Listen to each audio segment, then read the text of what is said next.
This story is read by Vladislav Ernestov. A voice in which the forest sounds. A voice that can hold the silence between words like a candle in the dark. When he says the name Aino, it seems that somewhere far away the branches stir. When he says Lena, you can hear the earth reply. And when his voice turns to a whisper, even time freezes, as if it doesn't want to interfere. Someone once said the forest is the world's great ribcage. It breathes when you are silent, and it stills when you take a step. Aino lived so as not to disturb the forest's breathing. Deep in the Finnish woods, where pines stand like centuries of time and morning fog settles on moss like the fur of some old beast, stood her house. Small, dark, made of spruce logs.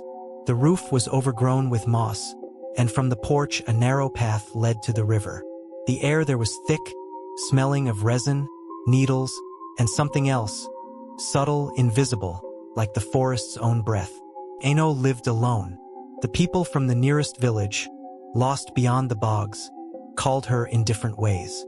Some whispered witch, others said old healer, and some simply the one in the thicket. Few remembered her real name, and she herself rarely spoke it aloud. To the forest she was Aino. To the people, fear that was better left undisturbed. But Aino wasn't evil. She simply knew more than the world allows. She knew which roots heal and which kill. She could look into water and see not her reflection, but what tomorrow would bring. The forest spoke to her, not with words, but with sounds, with movement, with breath. She answered in kind. That's why birds weren't afraid to settle on her windowsill and animals didn't avoid her path. In the mornings, Aino hung herbs to dry in the sun. Then the forest smelled of mint, St. John's wort, and something else, strange, sweet, as if every plant had its own whisper. In the evenings, she lit a lamp made from an old glass jar, sat by the window and listened. Sometimes it seemed to her that the world beyond the trees was just an old tale someone had told her long ago in childhood. And in that tale, people always came for something, yet left empty-handed. She helped those who came with kindness. She healed aching backs, delivered infants, drew out fevers and ill will, though she didn't like that word. She turned away only those who arrived with orders. Help, such people demanded. You ask, you don't demand. Aino replied calmly and closed the door. She didn't argue. She simply knew anything done by force comes back as harm. She had a fox, ruddy, bold, with a white-tipped tail as if brushed on with paint. At night the fox came, sat on the threshold, and watched Aino with yellow eyes until she set down a bowl of milk. And there was a raven, clever, black as a starless night. He brought her shards of glass, rusty nails, coins, anything that gleamed. She didn't know why he wanted it, but she left breadcrumbs on the sill. Everyone in the forest has their bargain. At night, Aino often heard the past shifting under the roots. Sometimes far off a dry twig snapped as if someone broke it on purpose. Sometimes it seemed someone walked along an old path that no longer existed. But she wasn't afraid. The forest does not touch those who don't lie to it. One morning, the birds fell silent. All at once. Even the raven. Even the sparrows who always chattered by the window as if arguing. Silence lay down in a thick layer, and Aino understood. People are coming. She lifted her head from the root she was paring with a knife and listened. 5 steps. 6. Heavy. Straight. Not woodland steps. City folk always walk as if stone walls march behind them. After a few minutes, she saw them. 5. They didn't take the path. They came straight, snapping branches, not watching their feet. A tall man in a black jacket with a white shirt beneath. Eyes icy with no shadow of doubt. Beside him, a young man, nervous, holding his cap in his hands. Behind them, 2 broad-shouldered men smelling of horses and sweat.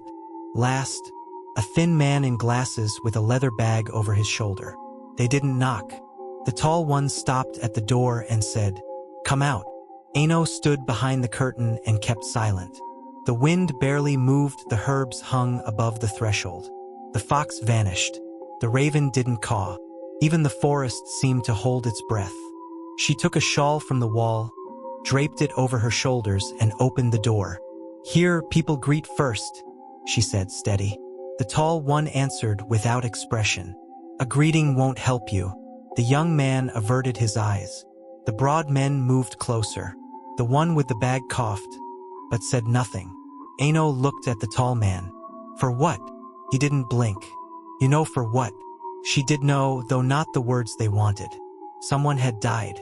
In the city, they always need a culprit when the wrong person dies. She stepped into the light, and they saw her eyes. One brown, the other gray-green. The city doesn't like a person with two gazes. The city likes everything to be one and clear.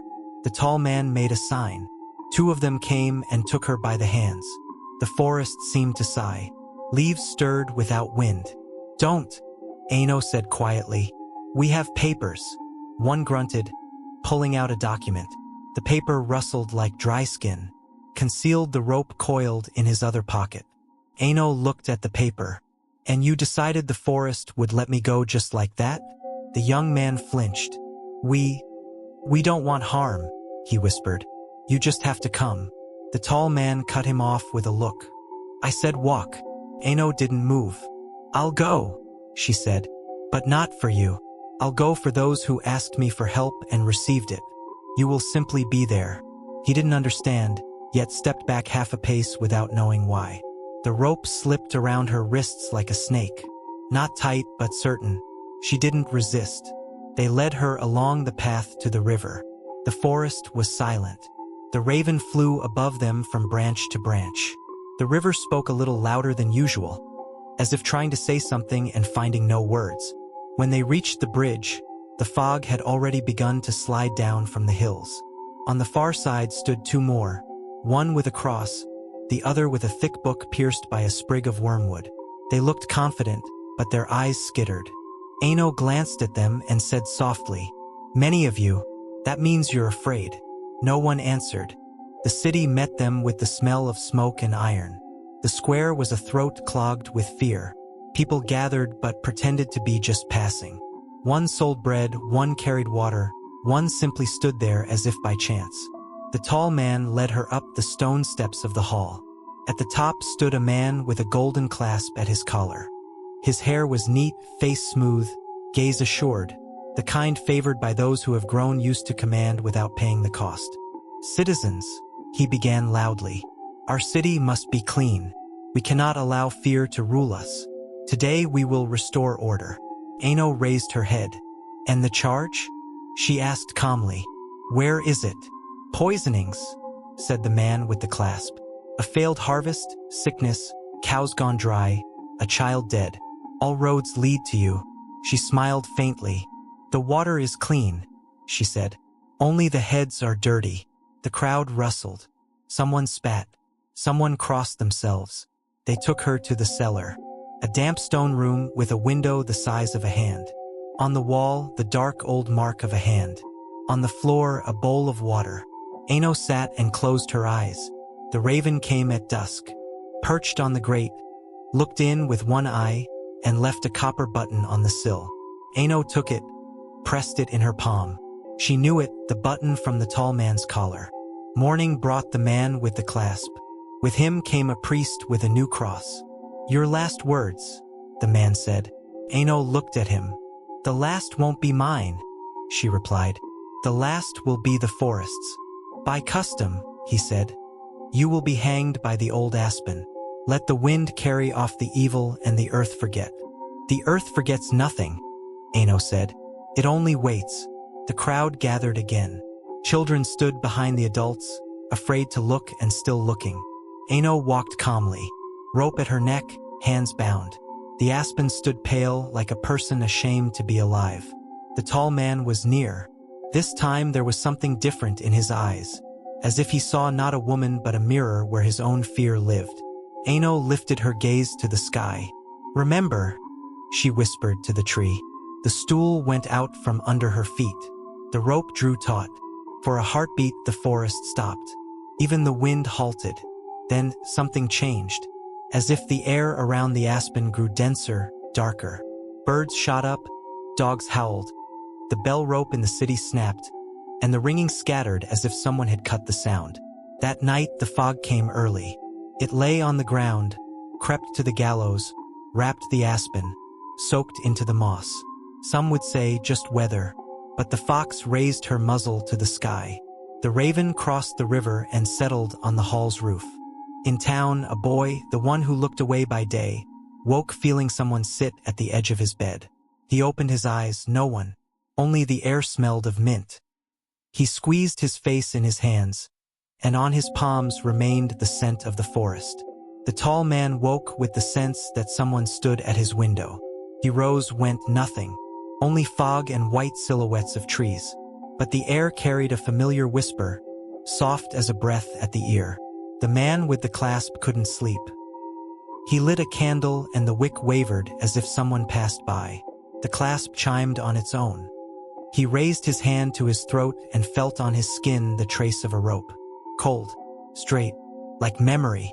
In the morning they found the noose untied. The rope lay in the grass as if carefully taken down. Some said boys, others the wind, others a sign.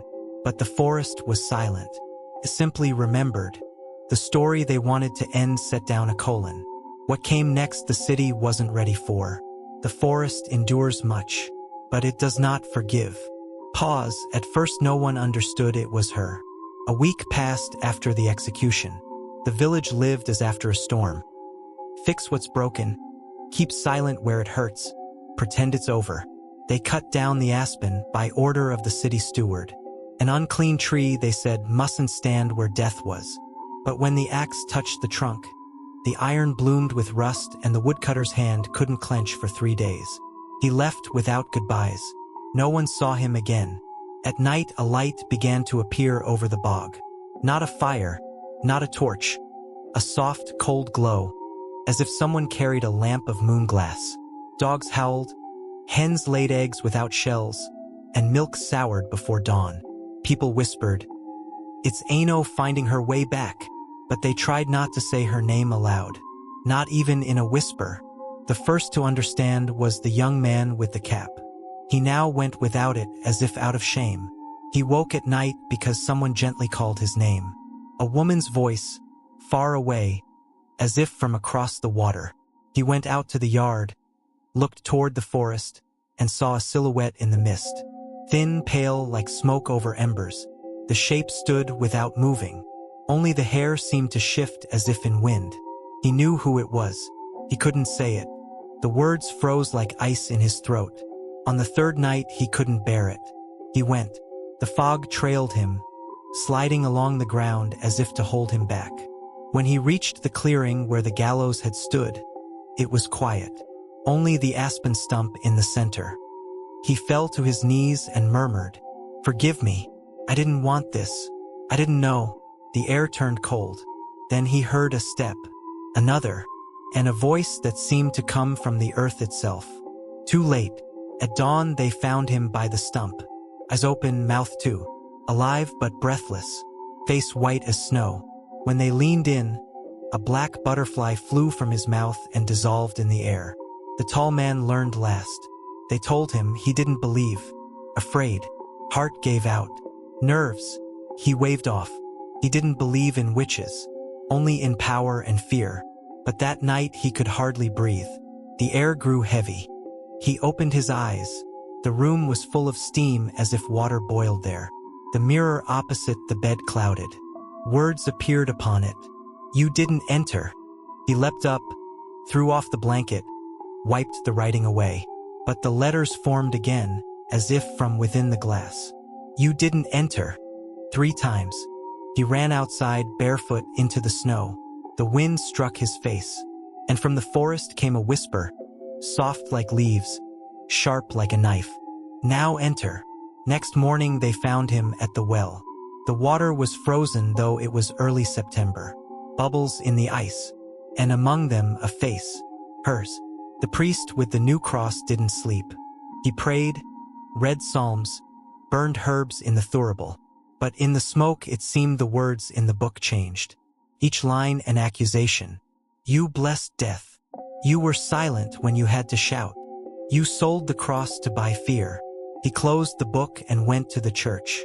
It smelled of wax and damp. He lit a candle and the flame leaned. The shadow of the cross quivered and suddenly peeled away. It began to move, slowly, then faster. It reached the altar and stopped. The priest fell to his knees. "Forgive me," he cried. "Forgive me, Aino." From beneath the altar came a sound, as if something scratched the wood from the inside. He covered his ears. When he opened his eyes, the candle was out, and from the dark 2 eyes looked at him. One brown, one gray. The man with the golden clasp tried to flee. He packed, ordered a horse, and rode at dawn. The sun barely rose. The road was wet and slick. He rode fast without looking back. Hours later, he realized the road went nowhere.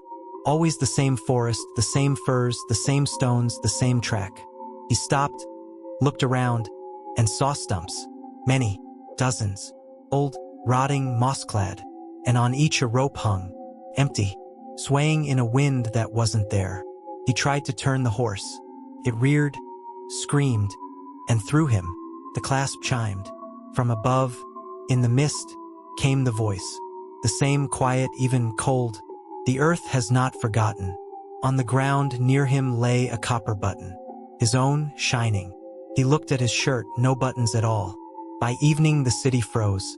People barred their doors, lit candles, prayed each in their own tongue. The wind brought the smell of herbs, mint, St. John's wort, thyme. But the scent was not warm. It was cold, as if from a grave. Some saw a woman in white walking on the river. Some heard behind their walls a whisper, "Remember." Some swore they saw in the window their own fear reflected back like a mirror. On the outskirts, where Aino's house had stood, everything was overgrown. But at night a faint light hovered there. The fox came again to the threshold, though the threshold was gone. She sat and watched the air tremble. The raven flew overhead and cawed 3 times. In that moment the fog moved, as if someone stepped out of it. First outlines, light, translucent as smoke. Then a silhouette, hair falling to the shoulders. A dress moving in a wind that wasn't there. Aino. Her eyes were different as before. Only now they reflected not the world. They reflected judgment. She looked toward the city. Lights in houses flickered, one after another. "Remember," she whispered, and the forest, as if in answer, rustled with 1,000 voices. Branches stirred, grass shivered, birds shot from their perches. Even the river changed its course as if wishing to return to its source. The city did not yet know this was only the beginning. When the body dies, the spirit becomes wind. And wind is not something you can hang. Aino was returning, and everyone who had a hand in her death already felt the night begin to breathe beside them. It seemed the forest had come closer. It breathed behind the houses, looked into windows, moved branches over the roofs. At night people woke and heard someone walking behind the wall. Not a thief, not a beast, but something soft with a gentle breath, as if the earth itself were moving. The street lamps began to go out one by one. Water in the wells turned bitter.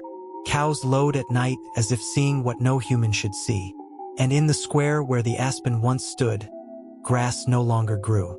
Only earth black as if charred. Lena lived in a house on the edge of town. An old house left by her grandmother, with low ceilings, wooden walls, and the smell of dried herbs. She was 25, back from the city where she studied to be a medic. She was from here but left long ago, right after her parents died. Now she had returned because something called her. Not a voice, not a thought. Something ancient as blood. At first she only heard dreams. Dreams misty as breath on glass. In them a woman, thin, long-haired, in white. She didn't speak. She only looked. Then Lena began to recognize her. Eyes one brown, one gray, the same as her own. When she first saw the letters A, I, on the misted window, she wasn't afraid. She sat facing the glass and whispered, "Aino." The name fell from her tongue as if it had been waiting. She didn't know how she knew it. At that moment the house smelled of mint and a faint scratching came from behind the wall, as if someone touched the wood with their nails. Lena went to the town library. The librarian, an old man with heavy brows, handed her an old chronicle with trembling hands. On the first page, Trial of the Witch Aino Saralainen, hanged for witchcraft in 1892. Saralainen, Lena's surname too. She sat a long time staring at the lines.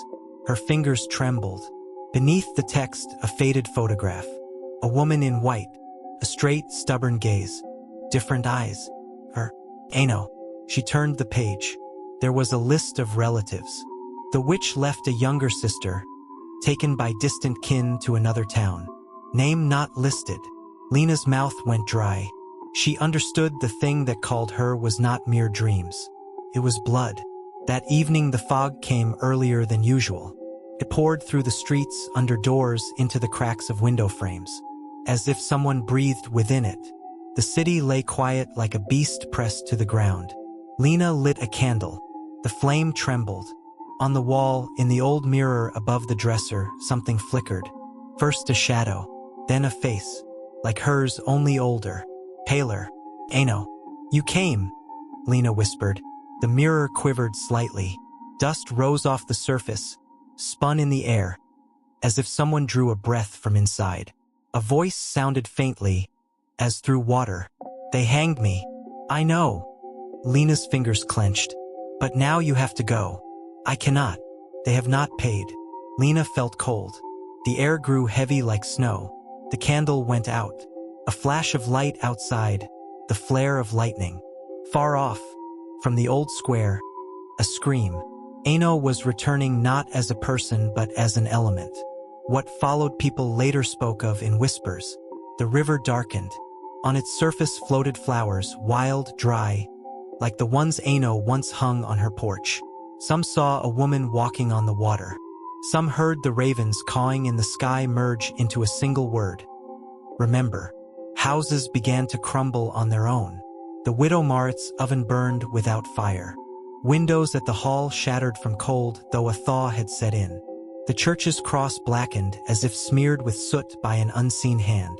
The city trembled. People stayed inside. They knew it wasn't a witch returning, but justice. The kind that no prayer and no paper can undo. Lena understood. Aino can't be stopped. She can only be heard. She went to where it had begun, to the old stump where the gallows stood. The night was white, fog to the knees thick as milk. The stump, dead, moss-scarred, yet a faint warmth pulsed from within, as if something breathed inside. Aino, Lena called. I'm here. The wind didn't move. Then the grass bowed and out of the fog stepped she. Aino, a body like glass, eyes like two worlds, brown and gray. She looked at Lena for a long time, silent, then said, You look like Mother. Lena's breath caught. I'm your sister, she said. They took me away when you were 20. I knew nothing. Aino lowered her gaze. Around them the air began to lighten. With each second the spirit seemed to lose strength. I waited, Aino said. I thought someone would come. No one came. Only the forest. I came. Lena stepped closer. It's over. They have paid. The city is empty for you. No. Aino shook her head. Anger lives longer than the body. Lena came and took her hand. Aino's fingers were cold as ice, yet in them a tremor lived, like a heart beating across centuries. Go, Lena whispered. I'll remember for you. Remember, the echo replied. In that moment the air flared with gentle light. The fog rose and coiled around them as if the forest itself embraced them. From the sky ravens fell hundreds, black as night. They circled, cawing, and scattered. Aino lifted her eyes. Do you hear, sister? Is breathing again. Who? The forest. It is calm. Her face grew lighter, more transparent. She smiled for the first time. And before she vanished, she said, Thank you, Lena. It won't call me back now. The fog dissolved. The air grew clean, smelling of mint and rain. The stump split down the middle and from the crack a shoot thrust up thin green, like the first day of spring. In the morning people came out to the streets. The lamps lit again. Water in the wells turned clear. And in the church the cross gleamed as if someone had cleaned it from the inside. No one knew what had happened at night. Only Lena. She stood at her window and watched the forest. Where fear had been, light now stirred. And when the wind rustled the branches, she heard the familiar. Remember, but now it sounded not like a curse, but like a farewell. Morning came quietly. No cries, no wind, no footsteps. Only thin smoke rising over roofs like the breath of a city unsure if it is alive or dreaming. After the night when the fog was gone, something in the world changed. People stepped out of their homes as from sleep, bewildered, pale, but suddenly attentive to every sound, every scent. The air was different, fresh, clear, as if it had passed through the forest's heart. The square stood empty. Where the aspen had been, a tender shoot rose, green, thin, fragile. Around it the earth was soft and warm like a palm. Lena stood there, a weary face, eyes deep as midnight ponds. She knew it was over. She also knew that now something else would begin. The kind you cannot see, only feel. People approached her, silent, at first wary, then nearer. Someone whispered, "Did you stop her?" "No," Lena said. "I simply listened to her." She turned to them and went on softly. "Those who wronged her are gone. They are no longer here. Not because they were punished, but because they became what they feared, fear itself. And fear ate them from within." "And the rest of us?" asked a woman with a bucket. "The rest are alive, and must remember, evil didn't enter this town with a witch. It came with those who believed the lie about her." The wind stirred Lena's hair. She lifted her eyes, the sky, blue at last. "Aino didn't curse you," she said. "She only wanted you to hear. Fear kills faster than any spell. Today you can choose, to fear or to remember." Silence hung over the square for a long time. Then someone set a cup of milk by the chute. Someone laid a piece of bread. Someone simply knelt and touched the earth. Lena stood aside and did not interfere. She knew the forest was listening, and perhaps for the first time in many years it was not angry. Weeks passed. The town lived again, not loudly but differently. Children no longer feared the dark. Candles did not go out in homes. Water in the wells ran pure. People learned to greet the wind, thank the rain, and not shout in the woods. Lena stayed on the edge of town. Every morning she went to the clearing and watched the aspen shoot. It grew fast. Its bark glowed at sunrise, and the leaves whispered as if someone spoke. Sometimes, on especially quiet evenings, Lena heard that whisper. At first barely there, like a pulse under skin, then distinct like a word. "Sister," she smiled. "I'm here, Aino. I remember." The forest answered with a rustle. Not anxious, not ill. Like the breathing of a child fallen asleep after long tears. Lena understood. Aino hadn't left entirely. She had become part of everything. In every herb, every leaf, every breath of wind. And it wasn't a curse. It was rest. One morning she went into town. People stood in the square. Some fixed the well, some watered the chute. On their faces, not fear, but humility. The old librarian smiled at her. "We did as you said. Memory is better than prayer." Lena nodded. Memory is a prayer too, only honest. She returned home and opened the window. The wind came in, moved the curtain, brought the smell of mint. On the sill lay a feather, black, shining. Lena took it in her palm and felt a light pulse. The raven had come. He always knew where light remains after darkness. Many years passed. The town grew, changed. But every spring, when leaves unfurl on the aspen in the square, people bring bread and milk. Not because they fear, because they remember. Children play at its roots and tell stories of a woman who spoke with the forest. Of one who did not avenge, but listened. Of one who taught everyone to see truth inside fear. And when the wind passes through the crown, the leaves sing softly, almost unheard. Aino, Aino. Lena is gray now. She sits on the porch, looks at the forest, and whispers, "I still remember, sister, and I still hear how it breathes." The forest answers with a gentle sound that feels like laughter. The sun settles on the earth softly, like a hand, and it seems the world has exhaled again. No witches live here now. Here live those who know how to listen. If the story touched you and you want more, stay with us. Subscribe, leave a like so you won't miss the moment when a new plot knocks on the door. Write one word in the comments that caught on you today. Our next story might begin from it.